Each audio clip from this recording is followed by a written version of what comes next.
Assalamualaikum warahmatullahi wabarakatuh.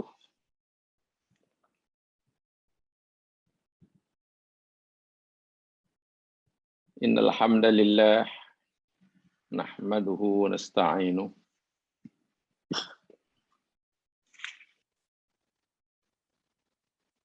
wa natubu ilaihi wa nastaghfiruh.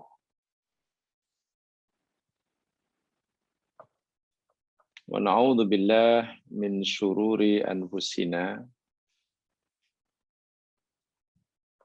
wa min sayyiati a'malina.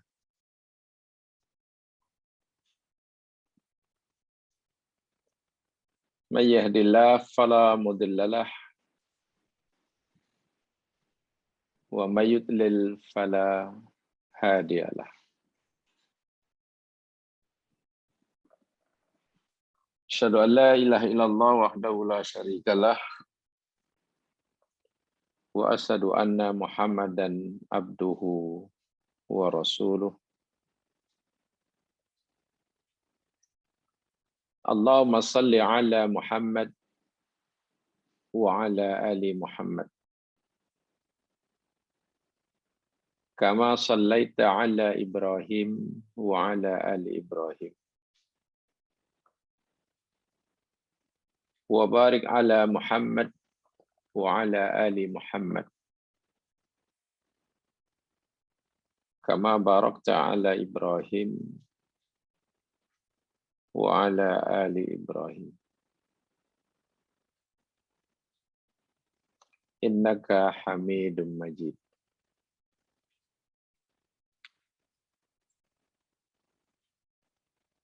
Rabbi israh li sadri wa yassir li amri wahlul 'uqdatam min lisani yafqahu qawli. Bismillahilladzi la yadurru ma'asmihi syai'un fil ardi wala fis sama' wa huwas sami'ul 'alim. Bismillahilladzi la yadurru ma'asmihi syai'un fil ardi wala fis sama' wa huwas sami'ul 'alim. Bismillahilladzi la yadurru ma'asmihi syai'un fil ardi wala fis sama' wa huwas sami'ul 'alim. Allahumma amin.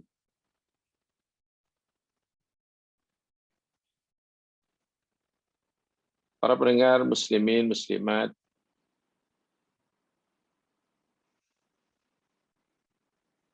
ikhwati wa akhwati fillah, rahimakumullah.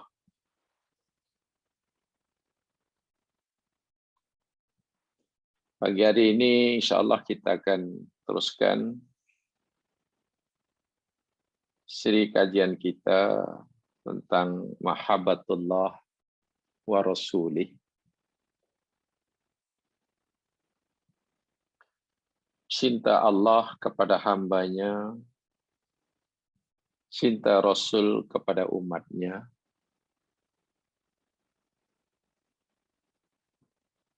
cinta hamba kepada Tuhannya, dan cinta umat kepada Rasulnya. Pada dua siri lepas, kita telah bicarakan tentang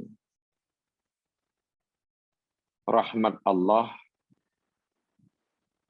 kepada hambanya, sekaligus bukti kasih sayangnya kepada mereka, yakni diperintahnya kita sebagai hambanya untuk sentiasa memohon, berdoa, meminta, merayu kepadanya setiap saat dalam segala urusan.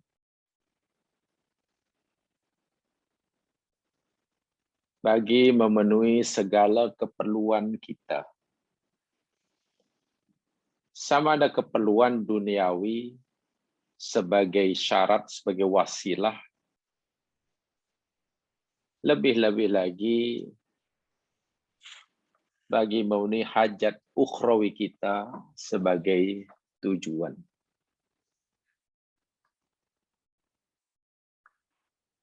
Ada perkara yang sangat penting untuk kita fahami berkaitan dengan rahmatullahi bid-du'a. Rahmat Allah atau mahabbah Allah kepada hambanya di dalam perintahnya kepada mereka untuk berdoa.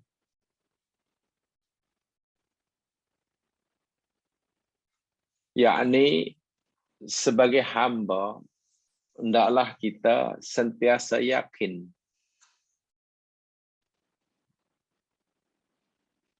bahwa apapun yang Allah tetapkan buat kita selepas kita berdoa kepadanya,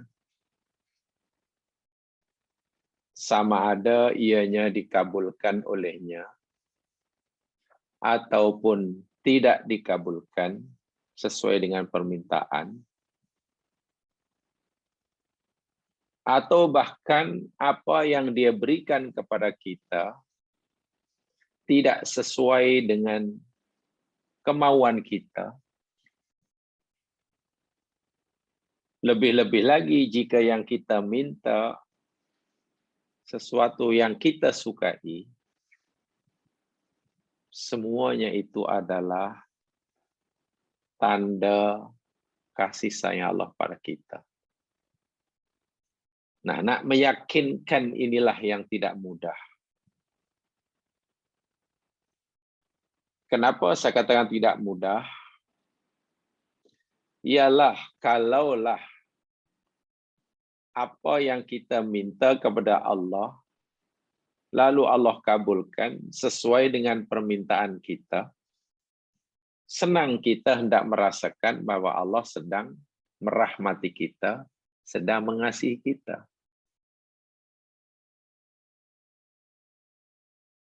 Tapi bagaimana jika yang kita minta itu Allah tak kabulkan? Atau kalau Allah kabulkan sekalipun, apa yang diberikan olehnya tidak sesuai dengan permintaan kita. Bahkan yang diberikan pada kita sesuatu yang kita tidak suka. Coba, apakah saat itu kita akan merasakan bahwa Allah tidak merahmati kita? Tak berani kita kata begitu. Tak berani kita merasa begitu. Adakah Allah tidak menunjukkan kasih sayangnya kepada kita hanya kerana doa kita tidak dikabulkan? Atau hanya kerana yang diberikan pada kita tidak sesuai dengan permintaan kita, bahkan sesuatu yang kita tak suka? Ya, hanya dengan begitu kemudian kita merasa Allah tak sayang, Allah tak bagi rahmat. Inilah yang perlu kita luruskan hati kita. Saya telah berikan kesimpulan dan mudah-mudahan kesimpulan ini dapat dipegangi. Apapun jawaban yang diberikan oleh Allah bagi doa hambanya, apapun. Saya kata apa itu maknanya dikabulkan ke tidak, yang diberikan oleh Allah itu sesuai dengan permintaan hambanya atau yang tidak. Apapun jawaban Allah pada doa hambanya, itu adalah tanda kasih sayangnya. Jika kita memahaminya. Sebab itulah seorang salafus saleh namanya Ibnu Uyainah. Ibnu Uyainah.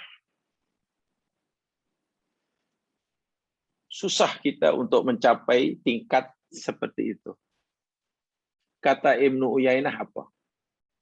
Ma yakrahul abdu khairun lahu mimma yuhibbu. Ma yakrahul abdu. Apa yang tidak disukai oleh hamba itu adalah khairun mimma yuhibbu. Lebih baik baginya daripada apa yang disukai. Coba. Seorang salafus soleh berkata begitu. Dan mereka telah merasakan itu. Hatinya telah memahami itu. Apa yang hamba tak suka, apa yang kita tak suka, itulah ini apa yang Allah tetapkan buat kita. Yang kita tak, itu lebih baik daripada apa yang kita sukai. Sedangkan watak kita, hati kita, sudah terlanjur meyakini selama ini setiap apa yang kita suka itu pasti baik bagi kita. Rupanya apa yang tidak disukai oleh hamba itu lebih baik baginya daripada apa yang disukai. Apa alasannya? Alasannya begini. Li'anna ma yakrahuhu yahijuhu 'ala du'a. Kerana apa yang tidak disukai oleh hamba itu, bila kita suka itu, ia akan mendorong kita, menggerakkan hati kita, untuk kita kembali kepadanya, untuk kita mendekat kepadanya, untuk kita merayu kepadanya. Tadarruk, doa sungguh-sungguh. Sebab apa? Sebab yang berlaku, yang menimpa diri kita, sesuatu yang tak suka. Akhirnya akan menggerakkan hati kita, tak ada cara lain kecuali kita merayu kepadanya. Dan bergeraknya seorang hamba yang semakin dekat dengan Allah, itu adalah kebaikan bagi hamba tersebut. Apa yang menggerakkannya? Keadaan sesuatu yang tak baik menimpa orang itu. Sebaliknya, wa ma yuhibbu yulhihi anhu. Sedangkan apa yang disukai oleh hamba ini sering kali, acap kali menyebabkan hamba itu melupakan dia. Coba kita renung betul-betul. Apa biasanya melupakan sesuatu yang menyebabkan hamba lupa kepada Allah? Adakah kesenangan atau kesusahan? Kesenangan yang lebih sering, lebih mudah membuat hamba itu lupa kepada Tuhannya. Susah, menderita, musibah, senang, mengingatkan kita pada Allah. Kalau itu sesuatu yang kita disukai, contohnya musibah, kita tak suka. Tapi dia lebih baik bagi kita. Sebab dengan musibah, kita akan lebih sering ingat Allah, ingin mendekat daripada Allah. Sementara apa yang kita suka, kesenangan, kemewahan, keuntungan, seringkali membuat kita lupa, lalai. Alangkah hinanya, alangkah rendahnya kita dalam pandangan Allah jika hanya kerana kesenangan yang sedikit dan sekejap. Ingat ya, kita dah belajar panjang lebar tentang hakikatul hayati dunia hari Sabtu. Mudah-mudahan difahami betul itu. Alangkah hinanya kita di hadapan Allah kerana hanya sedikit kesenangan duniawi. Sekaya manapun itu kesenangan sedikit.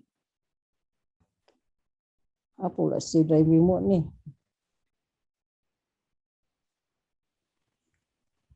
Hanya dengan kesenangan sedikit, mata'un qalil, menyebabkan kita tak ingat kepada Dia Rabbul Alamin. Melupakan Zat yang maha besar, pencipta kita, hanya kerana Allahu Akbar. Sebab kata orang lah, Ya, hanya karena gula-gula. Hanya karena sebiji gula-gula. Kita sudah jadi orang yang lupa daratan. Hina sungguh. Boleh menghinakan kesenangan, boleh menghinakan seseorang di hadapan Allah. Jika kesenangan itu, apa yang disuka itu membuat ia lupa akan dia. Sebaliknya, sesuatu yang kita tak suka, contohnya musibah, contohnya penyakit, contohnya hilang pekerjaan, contohnya segala-galanya, akan membuat kita mulia di hadapan Allah. Karena dengannya, kita akan lebih dekat kepadanya. Tergerak untuk kembali kepadanya. Sering berdoa. Ibnu Uyainah berkata begitu. Dan beliau telah merasakan. Luar biasa. Orang yang seperti luar biasa, jamaah sekalian. Karena jiwanya sudah sangat tinggi sekali. Ihsannya luar biasa. Pasti orang yang seperti itu, Islamnya sempurna, imannya pun sempurna. Karena orang ini sudah sampai peringkat muhsin. Dan semua ulama telah sepakat, orang yang sudah peringkat muhsin itu pasti muslim, pasti mukmin. Tapi orang muslim belum tentu mukmin. Orang mukmin ya pasti muslim lah. Tapi orang muslim, orang mukmin walaupun dah muslim belum tentu muhsin. Sementara yang dah muhsin pasti muslim dan mukmin. Luar biasa orang seperti ini. Ini dia, ini yang saya maksudkan. Apapun jawaban Allah terhadap permohonan kita, diberi ke tak diberi ke, yang diberikan itu sesuai dengan kehendak kita atau sebaliknya, itu tanda kasih sayang Allah. Bukan Allah maknanya menyayangi hamba tersebut. Karena dengan musibah yang Allah timpakan padanya, karena dengan tidak dikabulkannya doa, sehingga orang itu terpaksa agak lama susahnya.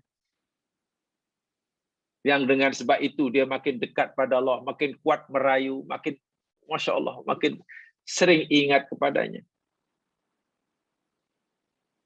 Dekatnya atau berusahanya seorang hamba mendekatkan diri kepada Allah, itu lebih baik. Itu lebih baik. Nilainya lebih tinggi. Sehingga musibah yang menimpanya dianggap kecil. Mungkin terima kasih, ya Allah, terima kasih, ya Allah. Rupanya musibah yang engkau timpakan, rupanya tidak engkau kabulkan doa hambamu ini, rupanya bagi hambamu tidak seberapa. Tapi dengan sebab itu, engkau bagi yang lebih besar. Apa adanya? Sentiasa ingat kepadamu. Inilah. Bila kita faham seperti itu, seakan tadi, orang mukmin akan sentiasa merasa sayangi oleh Allah semasa berdoa. Apapun jawaban Allah. Apapun jawaban Allah. Itu hendaklah kita baik-baik. Hanya sahaja tidak mudah. Meyakinkan hati sebenarnya tidak mudah. Bukan memahamkan ya. Mungkin sudah paham, tapi meyakinkan. Meyakini apa yang kita tahu, kemudian kita berpegang kepadanya. Tidak mudah. Innama yu'limukal man'u li'adami fahmika anillahi fi. Innama yu'limukal man'u li'adami fahmika anillahi fi. Hanya saja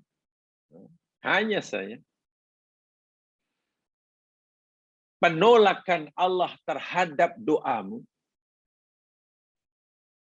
yang dengannya kamu merasa sakit, merasa sedih. Hanya saja kesedihan kita hanya karena doa kita tidak dikabul, itulah maksudnya. Kan seringkali ya, bila usaha tidak berjaya, sedih. Bila doa yang sudah lama nampak belum ada tanda dikabulkan, sedih. rasa sakit, rasa sedih, rasa menderita. Hanya saja perasaan sedih, perasaan menderita yang ada dalam hati kita hanya kerana Allah belum kabulkan permohonan kita. Apa sebabnya? Li'adami fahmika anillahi fihi. Ya, karena kita belum mengerti atau tidak mengerti rahmat Allah di sebalik penolakan tersebut. Subhanallah. Senang saja. Kita sudah faham atau belum bahwa Allah ini mencintai kita. Jawabannya rupanya ada. Kita boleh ada dalam diri kita. Jika kita masih merasa sedih, kecewa hanya karena permohonan kita belum ditunaikan, kabulkan oleh Allah, itu tanda bahwa kita belum faham betul. Belum mengerti betul atau mungkin tidak faham langsung akan rahmat Allah di sebalik penolakan doa kita itu. Di sebalik penolakan doa kita. Ini. Jadi hakikatnya penolakan itu, Masya Allah, ia adalah minhah.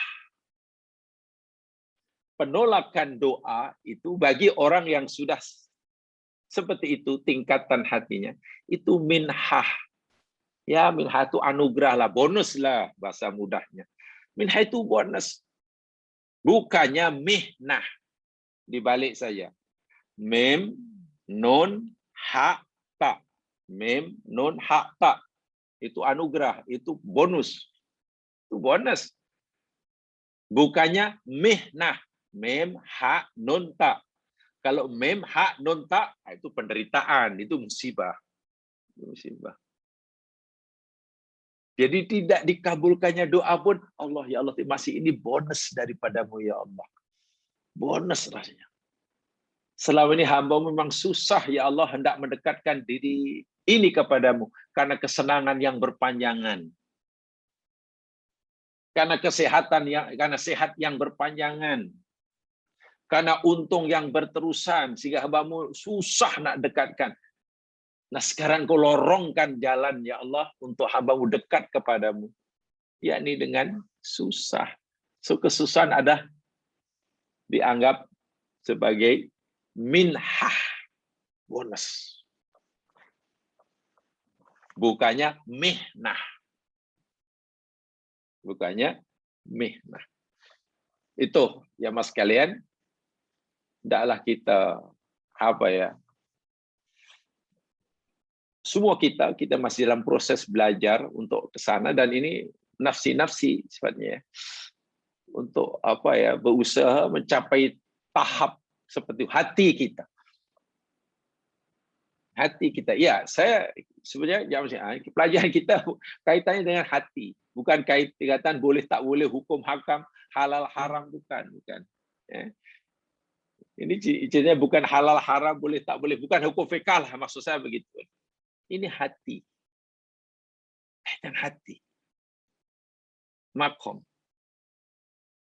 Sehingga adalah satu ungkapan yang saya sangat tertarik sungguh. Khairu awqatika waqtun tashhadu fihi wujuda faqatika wa turaddu fihi ila wujudi dhillatika. Khairu awqatika, sebaik-baik waktumu. Kita kan punya waktu yang panjang, yang lama daripada dahulu hingga sekarang. Daripada sekian banyak waktu, sekian panjang umur kita selama ini, mana waktu yang paling baik bagi kita, mana umur yang paling baik bagi kita. Sebaik-baik waktumu adalah waktun tashhadu fihi wujuda faqatika. Adalah saat di mana kita menyadari akan keperluan kita, berhajat kita kepada Dia. Itulah waktu yang paling baik bagi kita. Sebaik-baik waktu kita adalah waktu saat ketika mana kita sedar sungguh, insaf sungguh, yang kita ini berhajat kepada Dia. Dalam bahasa Qur'annya kita ini kan fuqara, kan? Antumul fuqara.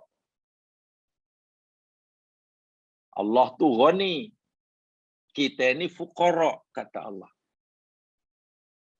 Saat mana, ketika mana kita merasa betul-betul fakir kepada Allah, itulah waktu yang paling baik bagi kita.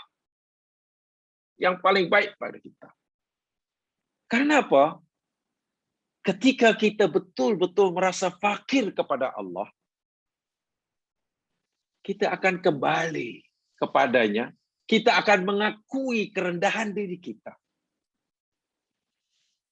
Kita merasa perlu, kita tak ada sifat sombong, tak ada sifat menentang, tidak ada keinginan angkuh, tidak ada keinginan mampu, punya kuasa, tidak ada. Masalahnya, bila seseorang itu betul-betul merasa perlukan Allah, kan saat susah, kan saat hilang kuasa. Kalau hilang kuasa, sholatnya jadi panjang. Jadi lama. Wiridnya jadi panjang. Maklum baru hilang kuasa. Bila ketika sedang berada ke puncak kuasanya, mungkin. Kan saat lingkup, bankrupt. Sujudnya begitu panjang, menangis-nangis. Bukan saat untung banyak.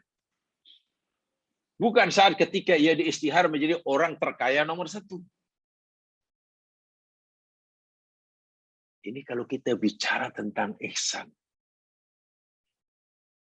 Jadi bertuah, sangat bertuah bila hati kita dapat melihat rupanya waktu terbaik dalam hidup ini. Yakni saat kita betul-betul iftikor, betul-betul merasa fakir kepada Allah Subhanahu wa taala. Dan alangkah bertuahnya kita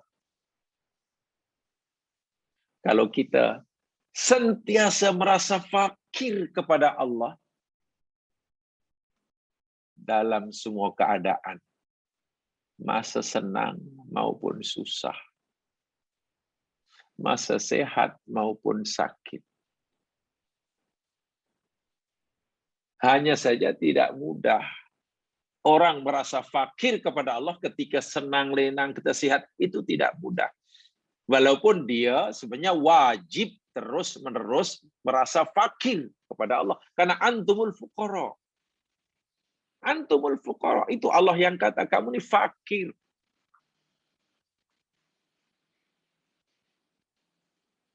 Yang kamu bergerak pun karena aku yang menghendaki. La haula wa la quwata illa billah. Illa billah. Masya Allah. Itu ya.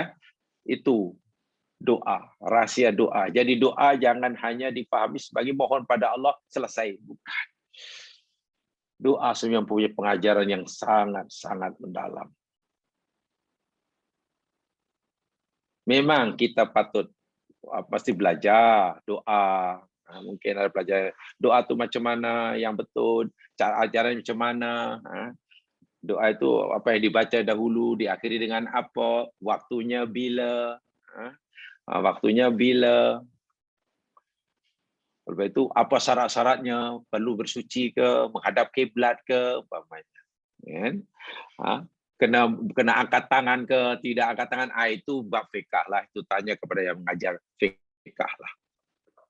Itu tentang tata cara, itu tanya kepada mereka. Yang kita pelajari ini karena makin mahabbah, ini tentang hati. Tentang hati. Sebab belum tentu jamaah sekalian kita doa sudah betul-betul doa kita itu menepati apa yang diajar oleh Nabi. Caranya macam mana, doa macam mana. Tapi kenapa bila lambat dikabulkan hati masih sedih? Dan kenapa kita dikabulkan kita malah lepas itu menghentikan doa? Adakah doa itu Allah suruh kita berdoa hanya setakat itu saja? Mintalah pada aku, bila dikabulkan sudah berhenti. Nanti minta lagi bila kita rasa perlu. Atau ketika Allah kabulkan hajat kita, kita malah makin jauh dengannya. Dan baru mendekat semula bila susah. Hati tidak boleh begitu. Ya. Mungkin doa kita sudah betul mengikut syariat. Tapi sudahkah kita merasa sebagaimana yang dikatakan oleh Ibnu Uyainah? Sesuatu yang kita tidak suka itu hakikatnya lebih baik daripada yang kita suka. Boleh jadi. Karena sesuatu yang kita tidak sukai akan membuat kita tergerak hati untuk terus memohon, merayu, merengek-rengek, merintih-rintih. Sementara sesuatu yang kita suka seringkali membuat kita alpa dan lupa. Mudah-mudahan kita dapat memahami dan kita dapat beramal. Saya kita masih dalam perjalanan ke arah sana. Kita sebenarnya masih dalam perjalanan. Kita ini masih bergelar salik, kata Ibnu Qayyim. Kita ini golongan salik, salikun. Orang yang meniti, berjalan, bergerak. Ilallah. Nah, perbuatannya dipanggil suluk. Ya. Ini kata istilah yang betul ya, jangan suluk di hasil payung. Oh, patutlah di kampus ada orang suluk, duduk di kampus, bukan itu maksud saya. Orang yang sedang berusaha mendekatkan diri pada Allah sehingga nanti bila tiba masanya sudah hampir dengan Allah, ini maqam ya, itu namanya suluk. Orangnya dipanggil salik. Semua kita ini adalah salikin ilallah, salikun ilallah. Tidak boleh berhenti. Sama ada jalannya itu betul atau salah. Sama ada jalannya cepat, laju atau lambat. Nah, agama memberikan garis panduan. So itulah saya ingatkan di saya sendiri, ya mas sekalian, di samping kita membaca buku-buku tentang hukum hakam, ya, baca buku tentang fiqh, belajar tentang sejarah, ya, belajar tentang akidah, tolonglah juga dibaca buku-buku tentang ihsan, buku tentang akhlak, buku tentang hati, tentang tazkiyatun nafsi, dan banyak itu. Ibnu Qayyim termasuk orang yang banyak mengarang buku-buku yang berkaitan dengan hati, membetulkan hati. Bukan hati itu banyak sekali. Satu di antara yang selalu saya sebutkan yakni Madarijus Salikin. Tapi bukan satu-satunya ya. Tolong diwajib. Nanti kita akan mendapatkan satu, subhanallah, ini rupanya agama Islam ya. Ini rupanya maknanya. Karena memang berkaitan ya, antara iman, Islam, ihsan itu tak boleh dipisah. Tak boleh dipisah. Kita pasti akan menjadi betul-betul rasa tenang jadi orang. Salat pun jadi tenang. Salat jadi tenang. Dengan salat hati tenang, dengan puasa jadi tenang, zikir jadi tenang. Sebab Nabi tengok ya, bayangkan Rasulullah SAW macam mana. Salat itu dianggap rehat bagi Nabi. Bayangkan. Arih Nabi haya bila rehatkan kami dengan salat. Salat itu anu rehat. Dan orang biasanya kan ingin berlama-lama berehat. Ya begitulah Rasulullah kalau salat panjang lama. Apalagi kalau salat seorang-seorang. Sahabat, Masya Allah, panjang, lama sungguh salatnya. Bahkan ketika jadi imam pun nak panjang juga. Akhirnya ditegur oleh Nabi, jangan panjang-panjang, jangan lama-lama kalau jadi imam. Pendek sajalah. Contohnya Mu'az bin, kan ditegur. Pada zaman Nabi, ada sahabat ditegur, jangan lama-lama solat. Sekarang mungkin terbalik ya. Solat lama-lama sikitlah, jangan cepat-cepat. Jangan cepat-cepat. Kenapa mereka lama? Mereka menikmati solat itu betul-betul. Dapat kenikmatan, kerehatan, kepuasan rohani yang luar biasa semasa sholat. Nah, itu bukan, Masya Allah, bukan mudah itu. Bukan mudah. Itu sudah menggabungkan ketiga-tiga itu. Islamnya, syariatnya mantap, sudah betul seperti mana Nabi arah. Imannya sudah betul. Ihsannya, sudah mencapai peringkat ihsan. Itu luar biasa. Bila sampai pria itu orang yang ya hidupnya pasti bahagialah. Dia manapun berada. Sebab tak macam sentiasa Allah itu menyayangi. Sentiasa Allah itu memperhati. Sentiasa dekat dengan Allah. Allah sendiri sudah memberitahu kita, aku dekat dengan kamu. Itu Allah sendiri yang kata Al-Quran. Qarib, itu dekat. Sama dekat, ya apalah maksudnya. Dekat makau, dekat nak menolong. Dekat, aku di dekat. Masalahnya, adakah kita merasakan Allah itu dekat dengan kita? Atau kita telah berusaha mendekatkan diri kepadanya? Sebab bila Allah sudah katakan dekat pada kamu, wahai hambaku, lalu kita pun berusaha mendekatinya dan kita merasa Allah itu dekat hampir dengan kita. Sedangkan dia maha kuasa, maha merahmati, maha menyayangi, maha memperhati, maha mencukupi. Ya bagaimana hati akan merasa sedih. Sedangkan ia sangat dekat dengan zat yang maha sempurna. Maha sempurna. Itu kaitannya lagi-lagi dengan hati. Ya. Mudah-mudahanlah kita dimudahkan usaha kita untuk mencapai makom yang seperti itu. Allahumma amin. Baik, jemaah sekalian, sekarang kita akan pelajari ayat berikutnya. Masih berkaitan dengan rahmatullah, rahmat Allah terhadap orang mukmin. Sekaligus tanda mahabbah Allah terhadap orang-orang mukmin. Muka surat 12 ayat yang paling bawah. Yang tidak ada nota boleh buka surah Ali Imran. Surah Ali Imran ayat 139 dan hingga 141. 140 sebenarnya, bukan 140 ya. 2 ayat saja. 139 dan 140. Ali Imran ya. Baik, seperti biasa saya inginlah minta bantuan ya Mas sekalian. Mungkin ada ingin membacakan untuk kita semua dan nanti kita akan pelajari sama-sama ya.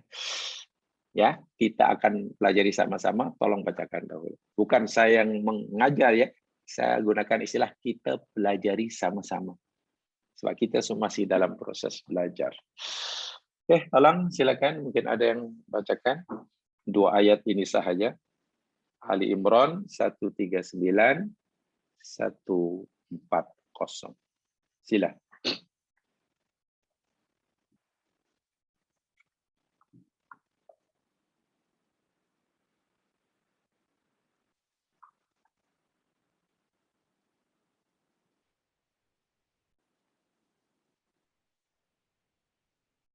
Ya, silakan.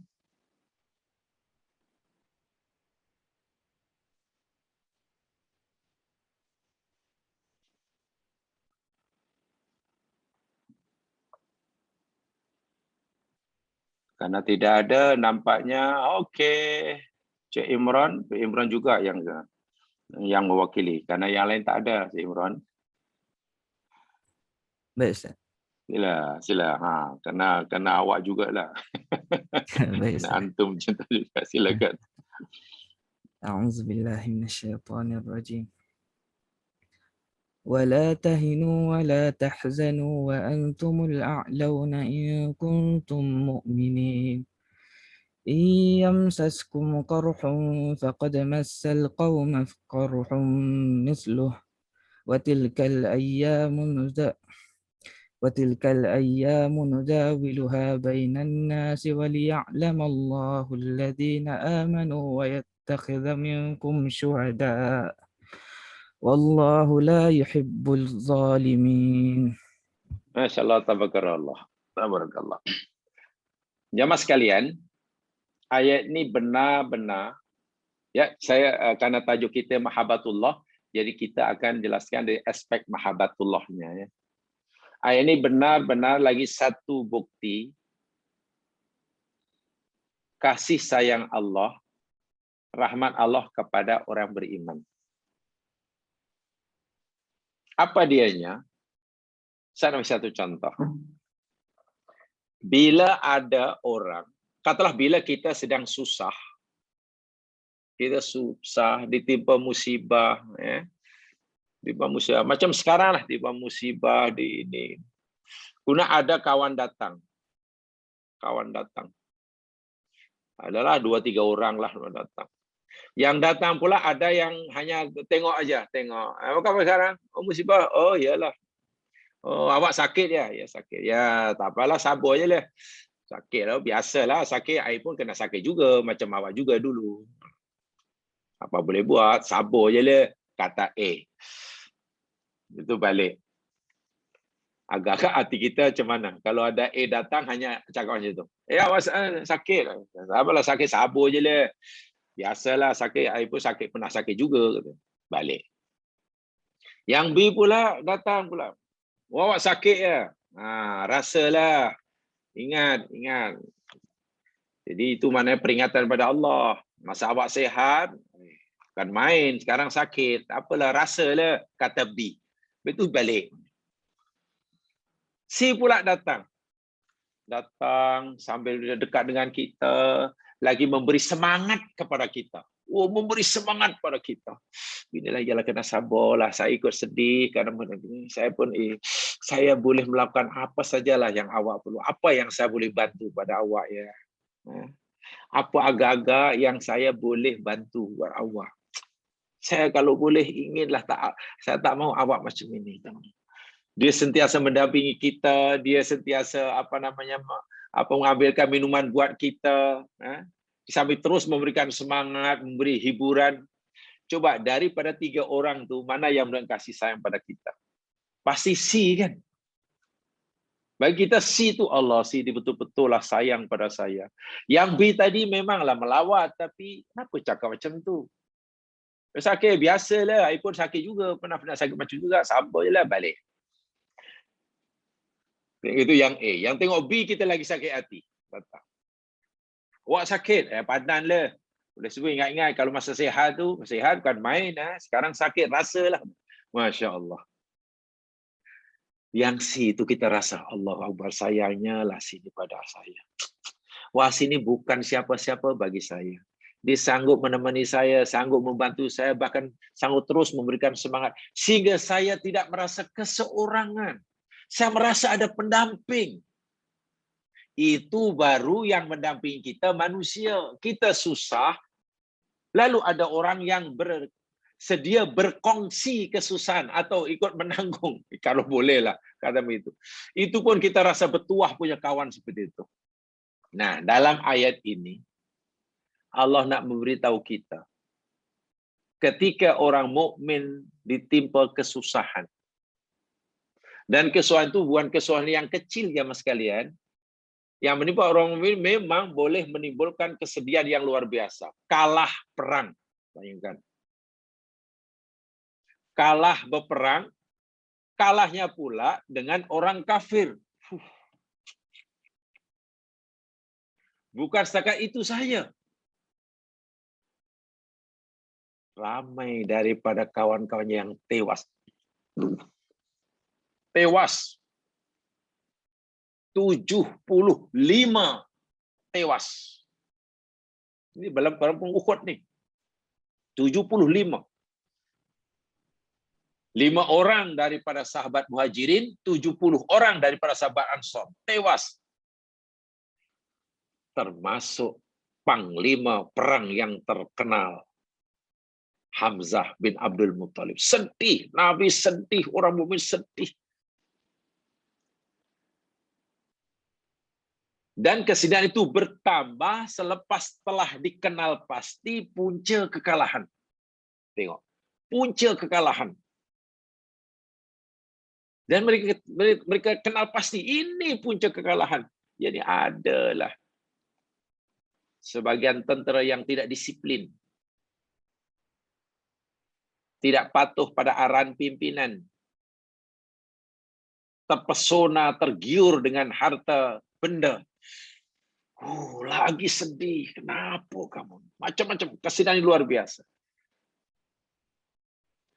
Nah, kejadian luar biasa ini tiba-tiba aja Mas kan, Allah Subhanahu wa taala Rabbul Alamin, Allah yang mempunyai sifat yang maha sempurna, maha sempurna. Kalau dia maha pengasih, kasih rahmatnya sempurna. Kalau dia berkuasa, kuasanya sempurna. Kalau pengetahuan sempurna. Jauh dari sifat kurang. Tiba-tiba datang, ibaratnya datang mendekati orang mukmin yang sedang kesedihan, lalu menghibur mereka. Dalam bahasa agamanya takziah dan tasliyah. Takziah dan tasliyah. Tasliyah itu hiburan. Takziah itu sebenarnya hiburan ya Mas. Saya kadang-kadang bingung juga ya memahami istilah Melayu ini. Bila ada orang meninggal kita, ya saya ikut ucapan takziah. Takziah itu apa ke benda? Takziah itu yakni menghibur. Kita datang jumpa orang itu atau kemudian kita memberikan hiburan. Ya, sama ada pengucapan nasihat untuk meringankan bebanannya, beri bantuan untuk meringankan bebanannya, atau memberikan nasihat untuk memudahkan ia bersabar. Itu takziahnya. Jadi takziah bukan satu ucapan, saya ucapkan takziah ya. Apa takziah kita? Kita ini salah istilahnya. Ya, saya ucapkan takziah lah daripada saya.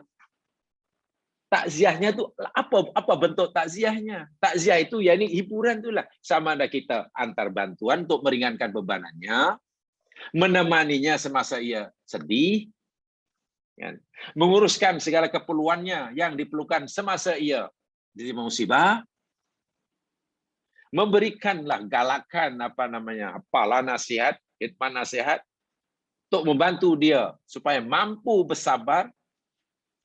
Itu takziahnya itu. Jadi takziah bukan ucapan macam selamat malam ke selamat tinggal kan.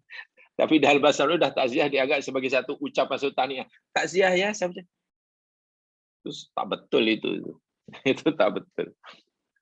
Allah Subhanahu wa taala datang pula jamasan ibaratnya. Mendekat kepada orang yang beriman, memberi takziah dan tasliyah. Memberi hiburan karena orang mukmin sedang sedih, memberikan semangat kepada orang mukmin yang mungkin hampir putus asa, memberi kekuatan kepada orang mukmin ketika orang mukmin sudah hampir lemah selemah-lemahnya. Dan yang datang bagi takziah dan tasliyah hiburan ini, yang bagi motivasi ini, Allah Rabbul Jalil. Coba.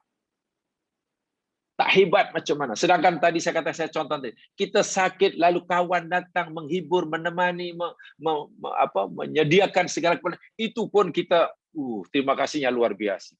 Terima kasihlah, awak lah betul-betul sayang kepada saya. Yang lain tuh Allah walaupun datang tapi menyakitkan saja ucapan dia. Ada kawan datang malah dia bertanya sakit. Iyalah dia baguslah melawat tapi datang kata sakit apa? Oh sakit macam ya.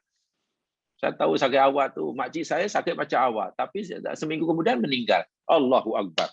Itu takziah ke tasliyah namanya tu. Takziah bukan, tasliyah pun bukan. Ada yang cakap macam tu. Atau berpuluh-puluh kawan datang, hanya tanyakan penyakit apa kita, apa puncanya. Kita tambah sakit ya mas sekalian. Sakit awak sakit apa, sakit ini macam mana ceritanya, begini. Selepas kita dalam 5-6 minit kita cakap, faham. Datang lagi B, tanya lagi, macam mana ceritanya, kita tempat cerita lagi. Sebenarnya gini, bla bla bla bla bla bla. Kalau 10 orang, kan kita jenuh menjawab. Ya, adat seperti itu tidak harus dikekalkan. Kalau masih ada juga, jadi kalau sakit, rakam aja. Kalau ada orang tanya, nanti tekan aja rekodnya itu. Suruh dengar sendiri. Saya sakit sebab ini, puncanya gini, saya aksiden karena ini, saya naik kereta gini-gini, dah. Kalau tanya lagi, tekan. Allah Subhanahu wa taala datang mendekati orang mukmin yang sedang sedih kalah perang, ditinggal mati oleh sahabat-sahabat baiknya. Kalah perang pula dengan orang kafir. Masya Allah. Sedihnya luar biasa. Allah datang memberi takziah dan tasliyah. Nah, ini rahmatnya. Ini rahmat, ini tanda kasih sayang Allah SWT. Mana Allah tidak biarkan, Allah tidak malah menyalahkan, itulah salah kamu. Betul, orang mukmin kalah itu jadi puncanya kesilapan setengah tentara Islam, betul. Tapi Allah Ta'ala, itulah salah kamu. Kan lain kali. Bukan malah minta maaf dimaki-maki. Oh tidak. Bayangkan kalau kita orang mukmin sedang melakukan kesalahan, kalah perang, menyebabkan puluhan mati syahid, dan puncanya yakni kesilapan mereka. Kemudian Allah datang pula malah menyalahkan. Tak tahulah, mungkin hati orang mukmin hancur, seakan-akan sudah tidak ada masa depan. Seakan sudah tidak ada masa depan. Tiada esok bagimu. Sekali salah, sudah salah. Kamu sudah salah, kamu sudah tidak betul, kamu sudah dosa, kamu sudah bla bla bla. Kamu tak ada peluang untuk jadi baik. Katalah sudah. Allah rupanya tidak begitu. Datang bagi tasliyah dan takziah. Sebab itu tengok firman Allah. Wala tahinu wala tahzanu. Ini luar biasa nih ucapan seperti ini. Ya, ayat sini luar biasa nih.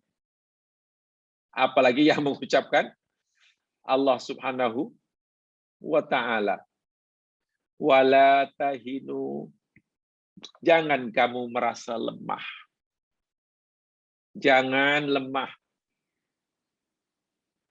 Ailat tat'afu. Ini biasanya kaitannya dengan masalah badaniyah, tubuh badan. Karena apa? Li'anna jirahat intahakat kathirin fi mauqi'atil Uhud. Karena ramai orang mukmin di samping yang meninggal sudahlah jelas syahid. Yang masih hidup banyak yang tercedera, terluka, terasuk Rasulullah. Sehingga kalau nak lari pun sudah tidak selaju sebelumnya. Nak berjalan tidak sepantas sebelumnya. Karena badannya terluka. Pastilah dengan luka yang mereka alami akan menyebabkan mereka lemah. Pasti mereka akan merasa lemah. Tak berdaya. Sedih pasti. Nak serangan dasdin. Lalu Allah kata pula, la tahinu, jangan sedih, jangan lemah. Allahu Akbar walillahil hamd. Jangan lemah. Dan yang kata jangan kamu lemah ini Allah yang Maha Kuat. Yang boleh memberi kekuatan dan yang boleh menarik kekuatan daripada hambanya. Kuat ya karena Allah bagi kekuatan. Bila yang kuat ni Allah tarik semua kekuatan, jadilah lemah. Jadi kalau kamu sekarang tercedera, luka sana sini, sehingga nak berdiri pun susah, nak berjalan pun susah, ingat, jangan merasa lemah. Aku, Tuhanmu, pencipta alam semesta, Al-Qawiyyu, yang maha kuat, boleh memberi kamu kekuatan. Tapi kamu tidak boleh merasa lemah. Maksudnya apa? Jangan suudzon kepada Allah. Ketika kamu lemah, seakan-akan selama-lama akan lemah. Bukan lemah dan kuat itu di tangan Dia. Subhanallah. Jadi yang datang takziah menghibur itu Allah. Yang kedua, wala tahzanu. Jangan kamu sedih. Jangan kamu sedih. Sedih apa? Sedih kaitannya dengan hati ya. Ya, karena mati, saya kata tadi, ditinggal mati oleh kawan-kawan baiknya. Sejarah merekodkan ya mas sekalian, tadi saya katakan, yakni mata minhum khamsatun wasab'una syahidan. Telah meninggal daripada tentera Islam waktu itu 75 syahid syuhada Uhud. Khamsatun minal muhajirin, 5 orang daripada sahabat muhajirin, wasama'una minal ansor, dan 70 orang ansor. Banyak tuh, 75 orang tuh banyak. Banyak karena jumlah orang Islam waktu itu belum sebanyak sekarang. Tak tahulah berapa persennya, ya kita belum ada orang buat kajian dengan tepat. 75 orang itu hanya berapa persen daripada jumlah mukmin pada waktu itu. Apalagi kalau dikaitkan dengan tentera. Sebab kanak-kanak belum wajib perang. Perempuan tidak wajib perang. Orang tua tidak wajib perang. Jadi kalau 75 orang itu mungkin peratusnya tinggi berbanding sahabat yang wajib perang. Ya pasti sedih lah. Pasti sedih. Wa hadhihi amaliyatun sa'batun saqah. Ini tentu keadaan yang sangat sulit. Ini waktu-waktu yang sangat susah. Sehingga Nabi betul-betul sedih. Nabi betul-betul sedih. Apalagi bapak saudaranya, Hamzah bin Abdul Muttalib, tewas. Jamaah sekalian, dengan terbunuhnya Hamzah bin Abdul Muttalib yang Nabi sangat sedih ini, kalau bahasa kita terpukul lah istilahnya. Ibnu Hisham, seorang sejarawan Muslim yang diakui, ya, pernah menceritakan pada kita dalam sirah Ibnu Hisham, lama waqafa Rasul SAW, alhamdulillah ini saya petikan cuplikannya sedikit saja untuk menunjukkan betapa sedihnya Nabi, betapa sedihnya sahabat Nabi, sehingga Allah pun turun tangan istilahnya, ikut takziah, ikut memberi tasliyah sebagai tanda kasih sayang Allah kepada nabinya dan pada umat Islam. Lama waqafa Rasul SAW al-Hamzah, ketika Nabi berdiri dekat dengan jasad Hamzah yang berkecai, hancur, ya kan dilapah, hancur ya mas sekalian. Apa sabda Nabi? Lan usaba bimithlika abadan. Wahai Hamzah, tidak akan berlaku lagi musibah tidak akan lagi berlaku musibah sebagian musibah yang menimpa engkau. Bahasa mudahnya, cukuplah engkau saja wahai Hamzah yang akan mengalami nasib seperti ini. Terjemahan bebas begitulah. Maknanya kalau nanti ada orang mati syahid pun janganlah sampai mayitnya, jasadnya seperti engkau ini. Yang lain syahid juga, syahid mati sudah. Tapi Hamzah syahidnya jasadnya, Allahu Akbar. Nabi pun sedih sekali. Tidak akan berlaku lagi Hamzah musibah yang akan berlaku seperti yang menimpa engkau ini. Maknanya bukan tak akan ada yang mati syahid, ada, tapi biar Hamzah seorang yang mengalami syahid yang seperti itu, yang jasadnya diperlakukan seperti itu oleh orang kafir. Ma waqaftu mauqifan qattu al-yadu ilayya min hadha. Aku tidak berada di satu tempat yang lebih membuat aku marah, kesal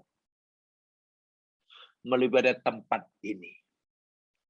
Maknanya Nabi tidak pernah kecewa, marah di satu tempat atau di satu waktu melebihi daripada kemarahan Nabi ketika berada di dekat jasad Hamzah. Melihat sahabat dan segala sesuatu pakcik karibnya ini diperlakukan seperti itu oleh orang kafir. Sedih sekali. Agya itu kan ya kemarahan yang ditahan lah ya. Kekesalan yang ditahan. Sangat melihat yang lain meninggal, ya biasa meninggal, innalillah, tapi melihat Hamzah bukan kesal karena kematian Hamzah, tapi itulah jasadnya diperlakukan seperti itu. Itu Nabi. Kalau dalam bahasa sekarang mungkin tidak ada peri kemanusiaan, itulah. Tsumaqala, ketika Nabi mengungkapkan perasaan seperti itu, jamaah sekalian, Jibril diutus oleh Allah Subhanahu wa taala. Tengok. Coba kalau orang sedang dalam keadaan down seperti itulah keadaannya. Dari semangatnya hancur ini, tidak ada orang yang menghiburnya. Susah kan? Tapi karena Nabi, sahabatnya pun orang hebat-hebat, yang datang menghibur ini bukan kawan biasa, bukan golongan manusia. Yang datang menghibur Jibril atas perintah Allah. Subhanallah. Ja'ani Jibril. Jibril datang menemui aku. Fa'akhbaroni. Lalu Jibril memberitahu kepada aku, tentulah ini perintah Allah. Anna Hamzata bin Abdul Muttalib maktubun fi ahli samawati sab'i. Bahwasanya Hamzah bin Abdul Muttalib itu namanya tertulis, terpahat. Saya gunakan bahasa terpahat supaya nampak kekal tulisannya. Terpahat, termasuk ahli samawati samai, penghuni langit 7. Wih, ini luar biasa nih makom yang Allah berikan pada Hamzah. Hamzah ini rupanya tercatat, terpahat namanya sebagai warga langit. Bukan warga bumi lagi, warga langit. Astagfirullahaladzim, subhanallah. Terpahat maktubun fi ahli samawati wal ard. Kata Jibril. Kemudian kita sudah maklum, ya Nabi akhirnya, oh ya. Hilang rasa sedihnya. Tadi sangat marah, tapi rupanya apa yang dialami oleh Hamzah, khasnya jasadnya seperti itu, tidak seperti. Justru Hamzah mengalami seperti itu, jasadnya dicincanglah kalau dalam bahasa sekarang oleh musuh, yang menyebabkan ia namanya terpahat sebagai warga langit, bukan lagi warga bumi. Ahlus samawati sab'i, bukan warga bumi lagi, sudah warga langit. Dan kita maklumkan langit dihuni oleh para malaikat. Nah, ini namanya takziah. Ini namanya tasliyah. Sehingga orang yang sedih jadi lega. Takziah itu begitulah ya Mas Gilan. Jadi kalau kita ucapkan saya takziah ya, itu bukan takziah sebab orang itu dengar pun tak hilang pun sedih. Kena diungkapkan sama dengan tindakan atau perbuatan. Ya. Jadi takziah, kalau tahniah mungkin boleh kan? Sebab biasanya kalau ada kawan bijak kita, ya sampaikan tahniah. Mungkin bolehlah tahniah macam selamat kan, macam selamat. Tapi orang mati jangan saya katakan tahsiah, ikut takziah. Itu udah jadi budaya, itu saya ingat budaya yang kurang tepat itu ya, kurang tepat. Kita khawatir nanti anak cucu kita tersilap mewarisi pemahaman yang silap tentang takziah yang sebenarnya ini adalah syariat agama. Ya, takziah itu kan termasuk syariat Islam. Termasuk perintah agama. Jika kita memahami salah dan pemahaman ini kita amalkan turun-temurun lalu anak cucu kita mewarisinya. Coba, apa kita tidak terlibat? Tidak terlibat sama menyampaikan ajaran salah. Bukan begitu ya. Takziah itu kena ucap. Bukan saya ucap takziah ya, saya ikut takziah ya. Saya ikut takziah. Takziah ini dengan rombongan apa? Dengan begitu hati Nabi, astagfirullahaladzim, terima kasih ya Allah. Terima kasih ya Allah. Kesedihannya jadi hilang. Karena rupanya Hamzah sudah mayitnya, ya mas sekalian, jasad Hamzah masih di depan Nabi. Nabi sedih sekali melihat keadaan tubuhnya. Tapi tiba Jibril atas perintah Allah, jangan sedih Muhammad, la tahzanu, jangan sedih. Kamu tahu tak, nama Hamzah sudah terpahat termasuk golongan penduduk langit. Dan Nabi pasti gembira lah begitu, sebab memang tujuan hidup itu ya ini ke sana. Dan Hamzah telah mencapainya. Masya Allah. Dan tentu yang buat Nabi lebih gembira lagi dengan takziah ini. Ingat ya, jemaah sekalian, Nabi ini ada pengalaman jemaah sekalian menembusi langit. Rasulullah sudah ada pengalaman menembusi langit dalam kisah Mi'raj. Pertama, kedua, ketiga, keempat, hingga ketujuh, hingga Sidratul Muntaha, ya Aras. Nabi tahulah bagaimana keadaan di sana. Sehebat apa, mengagumkan apa. Ya, dalam surah An-Najmi ketika Nabi sampai Sidratul Muntaha, apa yang dilihat? Ya, kata orang, apa ya? Kalau bahasa sekarang jamaah mungkin Nabi speechless lah.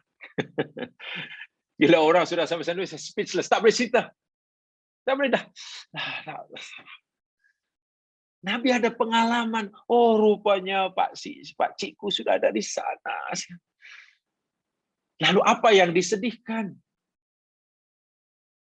Sedangkan sekarang sudah berada di sana. Termasuk penduduk langit. Nah, ini takziah yang betul-betul berkesan. Takziah dan tasliyah. Ya. Dan kita, Nabi patutlah kalau sedih itu patut karena tengok bapak saudaranya kan, yang mayitnya diperlakukan, bukan mengisi karena kematiannya di medan perang ya. Syahid itu mati yang mulia. Yang Nabi tanya itulah keadaan jasadnya yang tak rupa itulah. Diperlakukan sangat-sangat di luar batas kemanusiaan itulah. Dan kita maklum Hamzah bin Abdul Muttalib, ya, Asad yang dikatakan oleh Jibril, bukan hanya tertulis saja wahai Muhammad, Hamzah bin Abdul Muttalib itu dipahat di kalangan malaikat Asadullah, singa Allah.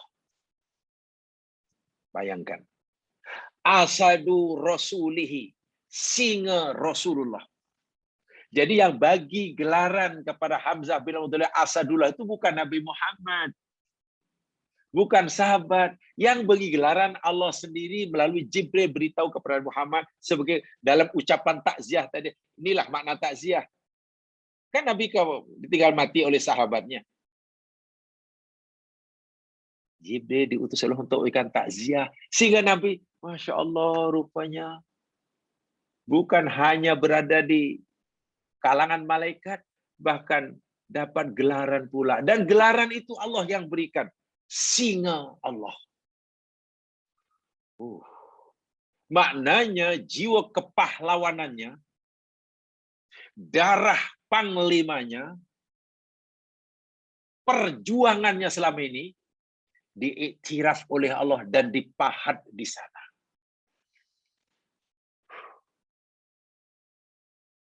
Kalau kita ya mas sekalian punya orang yang kita kasihi dan sekarang nasibnya begitulah di alam malakut, kita sedih atau bangga? Pasti bangga lah, walaupun mungkin kematiannya sangat-sangat menyedihkan. Mungkin, tapi yang menyedihkan kan hanya pandangan zahir kita. Ya, yang kita nampak segi zahir biasalah. Mata kita melihat, telinga kita mendengar, itu kan biasa ya mas sekalian, itu namanya hissiyah. Yang zahir. Sedangkan hakikatnya, Masya Allah. Wa kana Rasulullah sallallahu alaihi wasallam, dan kita sedia maklum, Rasulullah sallallahu alaihi wasallam ini ya mas sekalian, Rasul, kemudian Hamzah bin Abdul Muttalib, kemudian Abu Salamah bin Abdul Asad, 3 orang nih. Nabi Muhammad, Hamzah bin Abdul Muttalib, Abu Salamah bin Abdul Asad. Tiga orang ini ikhwatun minar radha'ah. Ketiga-tiga ini adalah saudara sesusuan. Dahulu masa kanak-kanak pernah disusukan oleh perempuan yang sama. Yang menyusukan itu yakni maulati Abi Lahab. Maulatu Abu Lahab. Abu Lahab punya hamba saya dimintakan untuk menyusukan Nabi Muhammad. Telah menyusu pada. Jadi sedih bukan hanya bapak saudara, rupanya saudara sesusuan. Ibu susunya sama. Jadi jika Nabi sedih wajar, satu ya, wajar. Tapi kesian Nabi tadi rupanya tidak berlangsung lama. Kenapa? Ya, karena ada yang datang menyampaikan takziah dan tasliyah. Siapa yang menyampaikan takziah itu? Allah sendiri melalui Jibril. Ucapan wala tahzanu wala tahzanu ini kan firman Allah.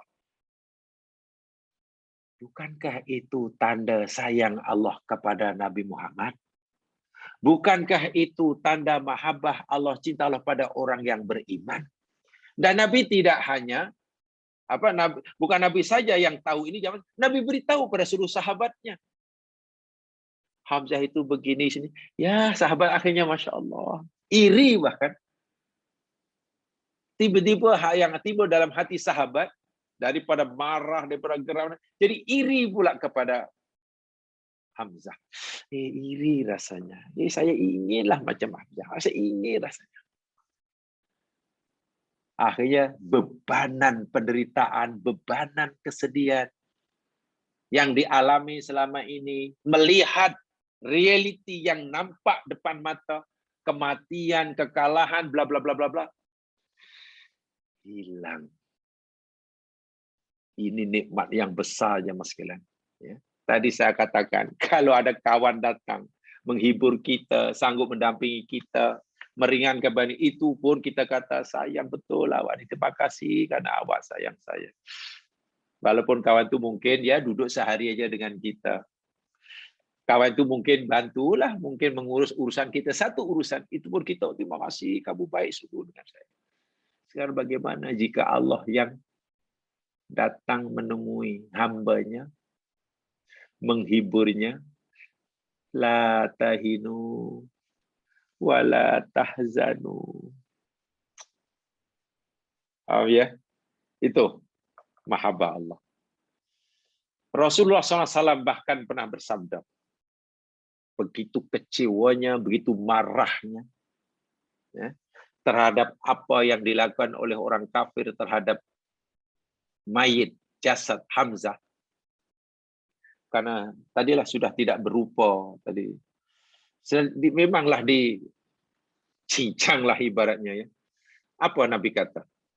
Ini masih dalam sirah Ibnu Hisham ya.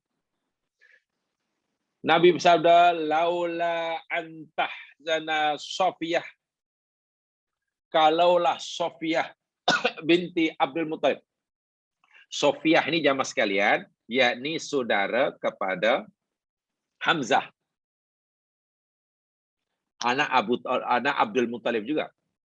Ya makcik jugalah, anti juga. Sofiyah ini yakni anti jugalah daripada Rasulullah. Mak saudara. Ya, sudah perempuan kepada Hamzah. Laula Sofiyah, kalaulah bukan laula antahzana Sofiyah, kalaulah Sofiyah ini tidak bersedih. Karena Sofiyah mendengar pun sedih juga. Maklum saudaranya bukan sedih, bukan karena kematiannya di medan perang, ya sedih karena mayatnya diperlakukan seperti itulah. Kalaulah saudaranya mati syahid, sahabat semuanya gembira. Gembira. Bahkan bersyukur. Ada salah keluarganya yang mati syahid. Tapi yang buat mereka sangat sedih itu, tadi, mayatnya diperlakukan seperti itu. Jadi Sofiyah pun sedih. Baginda berkomentar, laula antahzana Sofiyatu binti Abdul Muttalib, yakni ukhtu Hamzah, wa amatu Rasulillah, makci Rasulillah, au takunu sunnatan min ba'di, atau kalaulah dia tidak akan menjadi sunnah bagi umatku selepas aku, la taraktuhu. Pasti Hamzah aku akan tinggalkan, biarkan di situ mayitnya. Ay Hamzah hatta yakuna fi ajwafis siba, supaya nanti akan dimakan oleh binatang buas jadi bantu. Maksudnya apa? Kalaulah Sofiah tidak sedih, kalau bukan karena kesedihan Sofiah, kalaulah nanti suatu hari tidak akan menjadi sunnah, menjadi ikutan bagi umatku selepas aku biarkan mayit jasad si Hamzah. Karena sudah percaya, biar dimakan serigala, makan apa, jadi berada dalam perut binatang. Sebab kalau berada dalam perut binatang buas, kan tidak dijumpai lagi. Nanti kalau aku tanam, ingat lagi di situ. Ditanam di tempat, oh ingat lagi ku punya di sini jasad Hamzah, di sini. Ingat aja sedih, ingat saja sedih, ingat saja sedih. Jadi supaya tidak ingat, ya tak payah ditanam aja, biar dimakan serigala lari kemana dah.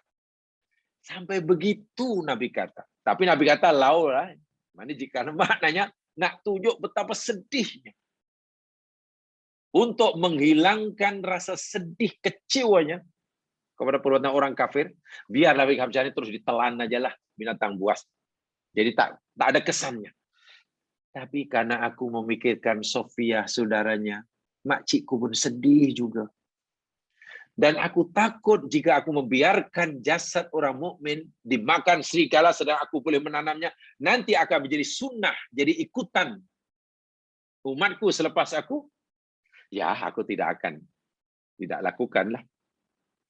Akhirnya Nabi tak lakukan, ya, akhirnya ditanam juga. Itu ditanam juga. Nabi hanya mengungkapkan betapa sedihnya.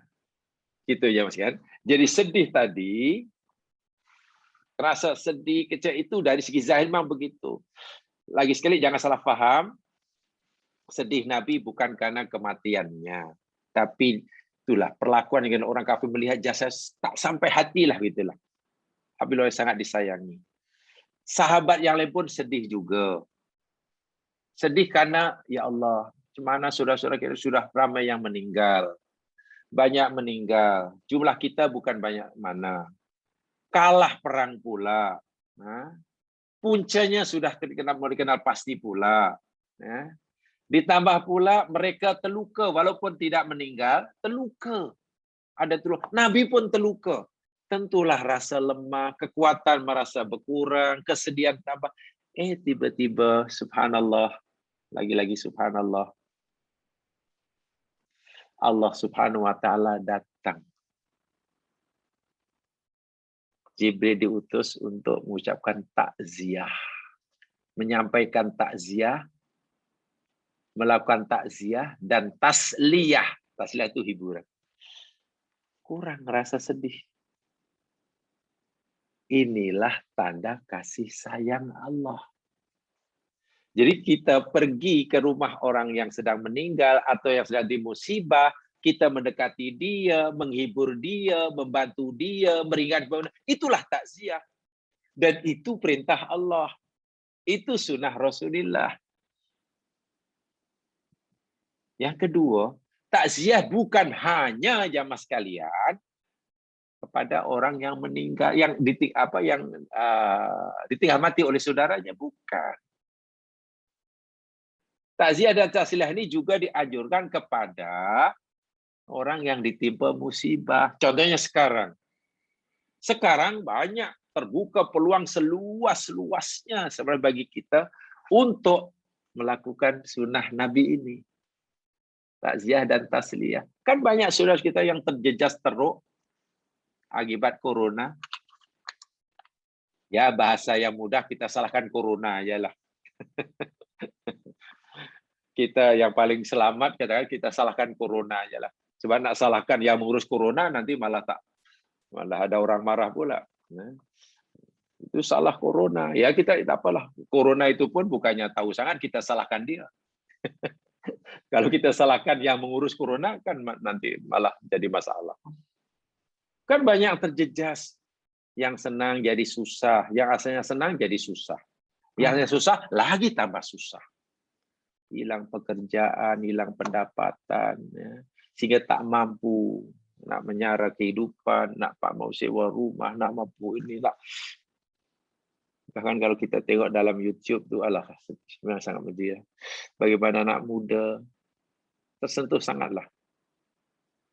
Dia masih muda, kerja mekanik, asalnya dapat kerja, okeylah, masih menyara kehidupan orang anak orang susah. Dah bosnya baik, walaupun tak boleh kerja karena tutup. Selama 2 minggu masih diberilah gaji jalan. Tapi lama-lama karena dah tak boleh buka, kena tutup lah. Dia kena berhenti bekerja, nak kerja tak boleh, kita tak dapat, cari kita tak dapat. Duduklah dengan kakaknya sehari 2. Kakaknya tolong, tapi fikir juga kakaknya pun orang susah, takkan nak memberi beban kakaknya pula tak kerja. Akhirnya keluar bukan duduk mana, duduk tepi jalan. Dia tunggulah orang bagi sedekah makan. Yang penting tak mencuri katanya. Nak kerja apapun mau, bukan tak nak kerja. Sangat, dan itu ya contoh kecil aja. Contoh kecil. Jadi ringkas kata, sekarang ini sebenarnya terbuka peluang yang luas untuk mengamalkan perintah Allah dan sunnah Nabi seperti ini. Kita dekati dan kita bahasa mudahnya kita kata la tahinu wa la tahzanu. Kalau kita ingin menunjukkan mahabbah, Allah sendiri bagi contoh. Ya, Allah sendiri bagi contoh. Paham ya? Ini wala tahzanu wala tahinu wala tahzanu. Jadi Allah yang datang. Allah yang datang menyampaikan ini. Kemudian apa kata Allah lagi dalam takziahnya? Ucap takziahnya pertama la tahinu. Wah sudah. Oh ya. Ya, saya tidak boleh lemah semangat, saya tidak boleh lemah walaupun saya kurang laju berjalan seperti sebelumnya. Dengan luka saya tidak boleh mengalah. Karena kekuatan itu datang daripada Allah. Orang kuat karena Allah bagi. Bila Allah tarik, hilang. Kenapa saya tidak terus bersandar kepada yang maha memberi kekuatan? Kita tak boleh suudon. Kita tak boleh la tahinu. Kita tak boleh sedih. Kenapa masih sedih? Apa kita sedih karena ketinggalan mati oleh saudara? Kan mereka meninggal syahid. Sebabnya kita bersyukur. Ataukah sedih karena jumlah kita sudah berkurang? Tidak juga. Allah telah memberi jaminan. Wa antumul a'laun in kuntum mu'minin. Subhanallah. Wa antumul a'laun. Ada yang mengartikan wow di sini namanya wow hal. Dan tidak sedikit dalam tafsir yang memahami waw ini waw ataf. Kalau diartikan waw hal, jangan kamu lemah, jangan kamu sedih. Sedangkan kamu orang-orang yang paling tinggi jika kamu orang beriman. Itu bila waw halia. Kalau waw ataf, jangan kamu sedih, nomor 1. Jadi takziah Allah di sini ada 3. 1, jangan sedih. Kan aku ada, aku Tuhanmu, ada. Kamu ada aku, dan aku Tuhanmu. Dan sekarang aku dekat dengan kamu. Kamu minta apa? Wala tahzanu, jangan sedih. Kenapa mesti sedih? Kamu merasa tidak mendapatkan apa yang kamu perlukan. Minta saja pada aku. Patutkah orang yang sekarang menjadi penghuni penduduk langit dan mendapat gelaran asadullah? Kamu sedih? Oh tidak.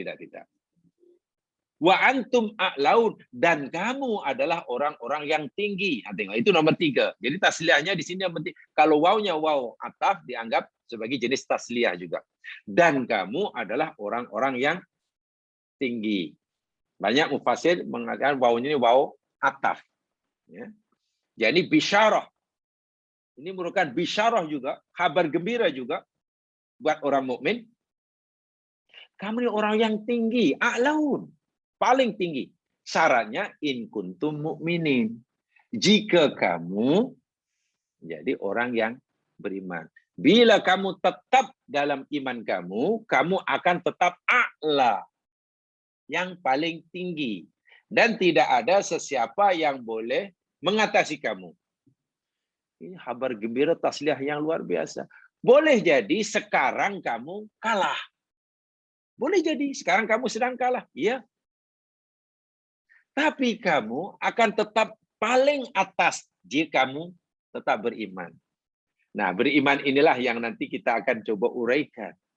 Apakah mereka hari itu kalah karena tidak beriman? Kan begitu pertanyaannya. Allah kata kamu pasti paling atas, menang jika kamu beriman.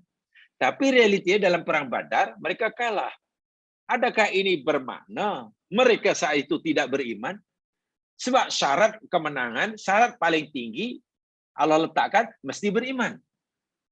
Jika tidak ada iman, mana tidak yang paling tinggi, yang paling bawah lah. So apa maksud ayat ini? Nah, ini penjelasannya agak panjang sedikit nih ya, jadi kena hati-hati menjelaskannya ini. Tidak, maksud saya tidak ya agak apa ya? Agak cermat sedikit gitulah. Nah, agak cermat sedikit. Agak cermat sedikit. Baik, ini janji Allah nih. Kamu tetap tinggi. Apa namanya? Jika kamu orang yang beriman.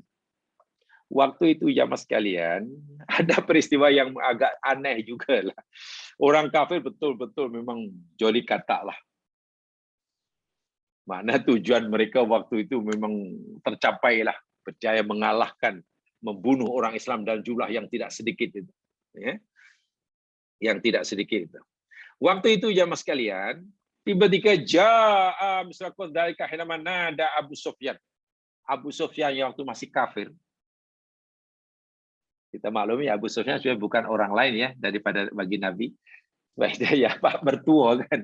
Kan salah satu putri Abu Sufyan itu istri Rasulullah SAW. Tapi masih kafir waktu itu. Ayah kepada Muawiyah. Nabi Sufyan. Dia datang, yakni A'la Hubal, A'la Hubal. Nih Tuhan kami bernama Hubal itu sekarang menang. Tuhan Hubal menang sekarang tinggi. Lalu Ayanailakum surau alian. Tuhan mereka sedang tinggi. Qala Rasul salam. Nabi berkata, bersabda pada sahabatnya. Ala taruduna alaihim. Kenapa kamu tak balas? Abu Sufyan dan kawan-kawan mengatakan dengan bangganya, Hubal sekarang tinggi. Hubal adalah Tuhan yang sebenar. Hubal adalah di atas. Sahabat diam, ya tak respon, tak jawab apa-apa. Lalu Nabi kata, kenapa kamu tak jawab? Jawablah. Bimada narud ya Rasul, dengan apa kami nak menjawab? Qala Nabi kata, qulu lahum, kata mereka, Allahu a'la wa azal. Allahu a'la wa ajal. Allah lah yang maha tinggi. Allah yang maha mulia. Kalau kamu kata Hubal maha tinggi, tak, Allah maha tinggi. Lagi tinggi. Abu Sufyan kata, lanal uzza wala uzza lakum. Tapi tidak. Kami punya Uzza. Bukan Hubal. Kami ada Uzza lagi. Kamu tak ada Uzza. Kami ada Uzza. Kamu tak punya Uzza. Lalu Nabi kata, ajibu. Wahai sahabatku. Jawab dia. Jawab. Mana aku sahabat? Kami nak jawab macam mana ya Rasul? Qulu, katakan pada mereka, Allahu maulana. La maula lakum. Allah adalah pelindung kami. Sedangkan kamu tidak punya pelindung. Kami ada pelindung, namanya Allah. Tapi kamu tidak punya pelindung. Kalau kamu bangga kamu punya Uzza dan kami tak punya Uzza, tak apa. Kami punya Allah sebagai pelindung dan kamu tidak punya pelindung. Abu Sufyan berkata, Inna maidukum badrul amil mukbil. Ya, tak apa. Kalau kita jumpa lain kali. Kita jumpa lain kesempatan. Maknanya berjanji nak perang lagi kali lah. Nabi pun sabda pada sahabatnya, Kul, katakan pada Naam. Ya. Bahwa bainana wa bainaka maidun. Ya. Kita buat perjanjian. Antara kita dan kamu Ada perjanjian. Kita akan jumpa lagi dalam peperangan berikutnya. Jamaah sekalian, mungkin agak pelik bunyi sejarah ini. Peperangan pada zaman dulu ini ada perjanjian, jamaah sekalian ya, bukan serangan hendak. Jadi kalau perang tidak ada perjanjian, tidak berlaku. Perang itu dulu ada perjanjian. Di mana, bila, itu ada janji. Sekarang mana ada perjanjian perang. Sekarang perjanjian dahulu lebih tertib perangnya. Dan peperangan pada dahulu berhadap-hadapan. Selagi belum berhadapan, tidak berlaku peperangan. Kalau masih ada jarak satu batu, tak berlaku peperangan. Macam mana perang? Senjatanya hanya pedang, tombak. Jadi kena hadapan. Dan kadang-kadang wakil petentera A seorang ke depan jagonya, ini itu yang lain tengok dahulu. Kadang berlaku segitu. Betul, selesai perang kalah balik itulah. Bukan terus mengamuk ke kampung, bukan. Dan sebab berjanji pula. Kita perang lagi ya, lain kali. Ya, nanti kita tentukan masanya. Masya Allah, dahulu luar biasa lah. Perang itu di tempat yang dikhaskan. Sehingga musuh tidak akan khianat. Sekarang coba, perang bukan yang diperangi, bukan hanya tentara yang terlibat. Orang kampung, rakyat biasa yang dibom malah. Jadi sekarang ini lebih tidak bertamadun perangnya. Perang malah tidak bertamadun. Dahulu hanya tentara lawan tentara. Gitulah. Tebang pokok pun tidak boleh. Tebang pokok tidak boleh. Menutup perigi sumber air tidak boleh. Dan lain sebagainya. Baik, jemaah sekalian. Untuk sementara itu saja. Kita pelajari. Intinya yakni. Ini adalah tanda mahabbah Allah kepada orang Islam. Ini adalah tanda cinta Allah kepada orang mukmin. Kita orang mukmin ditimpa musibah, ditinggal mati oleh tentara-tentara Islam. Allah datang, bahasa kita ya, ini bukan bahasa kita ya. Allah datang mendekati para nabi dan mendekati orang mukmin untuk menyampaikan takziah dan tasliyah. Bunyi takziah dan tasliyah itu jangan sedih, jangan lemah semangat. Tetap yakin, kamu ada aku. Aku ada di sisimu. Kamu tinggi. Masya Allah, itu bisa luar biasa lah. Luar biasa. Jadi betul-betul hati orang mukmin ini dihibur sedemikian rupa oleh Allah Subhanahu Wa Taala. Dan ingat ya, wahyu Allah kan masuk pada jiwa Nabi. Dan sahabat ini kalau dengan Al-Quran, baca dengan Al-Quran jamaah sekalian, bukan masuk telinga, ya, bukan masuk kepala, masuk dalam hati. Itu hebatnya sahabat. Nabi dapat wahyu masuk dalam hati Nabi Muhammad, melekat. Nabi Muhammad menyampaikan Al-Quran masuk dalam hati sahabat, bukan hanya dalam telinga. Sebab itu sahabat Nabi bila baca Al-Quran kebanyakannya menangis, gemetar, berdiri bulu roma. Itu karena sebati. Itu bila hati sudah bersih itu sebetulnya. Sudah bersih, jadi dengar masuk betul-betul hatinya memberi kesan yang luar biasa. Ada berlaku, kalau bahasa saya, ada terjadi itu resonansi, resonance, getaran yang luar biasa, Oke, kesedihan yang dalam hati dapat dikeluarkan dengan cahaya, dengan ucapan takziah dan tahlil kepada Allah. Hilang, karena memang sedih itu letaknya dalam hati, maka obatnya dalam hati, bukan dalam telinga, bukan dalam mata. Nah, untuk sampai itulah memang tidak mudah, memang tidak mudah, tapi tidak mustahil. Mudah-mudahan Allah Subhanahu Wa Taala memberkati kita, yang benar pada Allah jua, yang silap kelemahan diri sendiri. Setelah kita jumpa pada kesempatan yang lain, kurang lebihnya mohon dimaafkan. Kita dengan bacaan tasbih Istighfarah, subhanakallahumma wa bihamdika asyhadu an la ilaha illa anta astaghfiruka wa atubu ilaik. A'udzu minasyaitonir rajim. Al insana lafi khusr illa alladziina aamanu wa amilus shalihaat wa tawassaw bil haqq wa tawassaw bis sabr. Assalamualaikum warahmatullahi wabarakatuh.